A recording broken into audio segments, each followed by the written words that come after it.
We are with Miss Famke Janssen. Now, she is the producer, writer, and first-time director of Bringing Up Bobby. Now, this movie was actually shot in the States, so tell us about what it was like to shoot in Oklahoma. It was fantastic because coming to Oklahoma for the first time, my boyfriend and collaborator on the project, Cole Freitas, who's right here with me, he's from Oklahoma. And so on my first visit, I was so taken by the place and inspired by it. And it reminded me so much of movies like Bonnie and Clyde and Butch Cassidy and the Sundance Kid and this whole, these movies from the 70s and 30s and movies I had watched obsessively. And it had this kind of innocence, and it had a certain, it just, visually with trains that come through every 5 seconds and all of that, that it just, I felt so much like an outsider.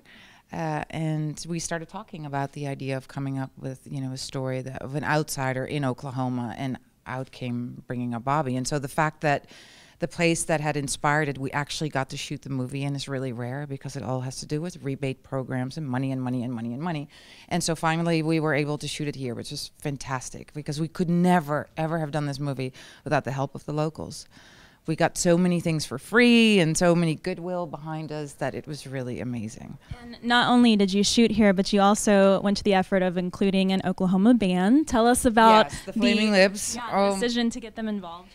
Well, it was, of course, the decision is like, oh, great, let's go try to get the Flaming Lips to see if they, do something, because you can't make a movie in Oklahoma without them. But then how do you get them? And how do you get them crazy enough to say yes to something? Especially, ultimately what we ended up asking them was to do Amazing Grace phonetically in Ukrainian.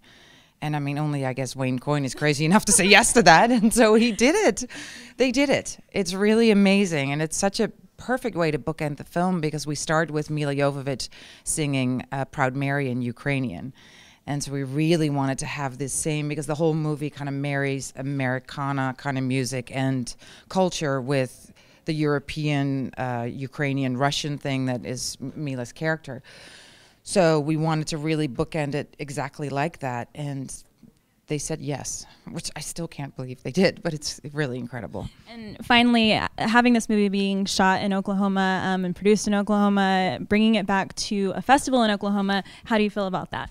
It's just one of those rare times in life when something comes full circle. It's so rare that it really happens. Most of the time it's, you start something here, you end up, all of a sudden something, strange happens, and you end up entirely in a different place. But it's come full circle.